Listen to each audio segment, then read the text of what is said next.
এক আনন্দের দিন, যেখান থেকে 11টি প্রাণ আর কোনোদিনই ফিরল না চিন্নাস্বামী স্টেডিয়ামের সেই শোকাবহ সন্ধ্যা থেকে। যখন স্টেডিয়ামের ভিতরে চলছে বিজয় উল্লাস, তখন বাইরে রাজপথে চলে গেল জলজ্যান্ত কতগুলি প্রাণ। 18 বছরের প্রতীক্ষা, ট্রোলের অতীত পেরিয়ে অবশেষে আরসিবির হাতে আইপিএল ট্রফি। পুরো ব্যাঙ্গালোর শহর যেন আনন্দের ঢেউয়ে ভেসে যাচ্ছিল।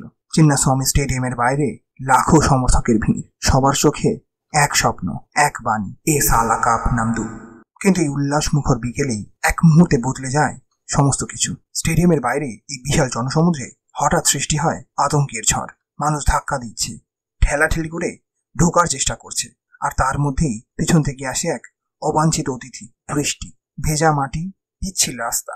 একজন পড়ে গেল, আরেকজন পা ফেলে দেয় তার উপরে। কেউ জানতেই পারে না তার নিচে একজন মানুষ পড়ে আছে। চিৎকার, কাঁদুনি, দম আটকে যাওয়া আওয়াজ মিশে যায় বিজয়ের স্লোগানে।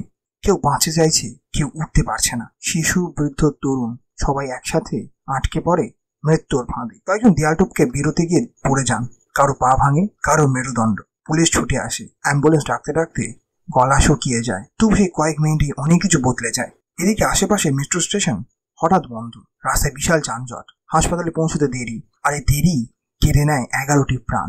আজ তারা নেই, আর তারা কোনো সংখ্যার নাম নয়। তারা ছিল কারো বাড়ির লোক, কারো ভাই, কেউ সদ্য চাকরিপ্রাপ্ত, বা হয়তো কলেজের প্রথম বর্ষের ছাত্র কিংবা ছাত্রী। যারা বেঁচে আছেন তাদের অনেকেই এখনো হাসপাতালে বিছানায় লড়ছেন জীবন ফিরে পাওয়ার জন্য। কি থেকে কি হয়ে গেল?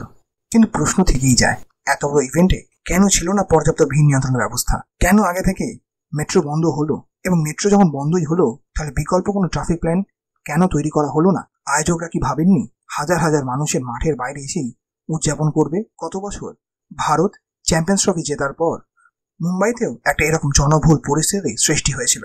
সেখানে যেভাবে সামাল দিয়েছিল মুম্বাই পুলিশ, ব্যাপারটা ছিল সম্পূর্ণ আলাদা। কোনো প্রশ্নই ওঠেনি সেখানে। আর সবচেয়ে বড় প্রশ্ন, আমরা কি ভুলগুলোকে শুধুমাত্র দুর্ঘটনা বলে মেনে নেব, নাকি এবার সত্যি প্রশ্ন তুলব যাতে আর কোনো সন্ধ্যা, এত আনন্দের এক সন্ধ্যা, এমন শোকাবহ সন্ধ্যাতে রূপান্তরিত না হয়?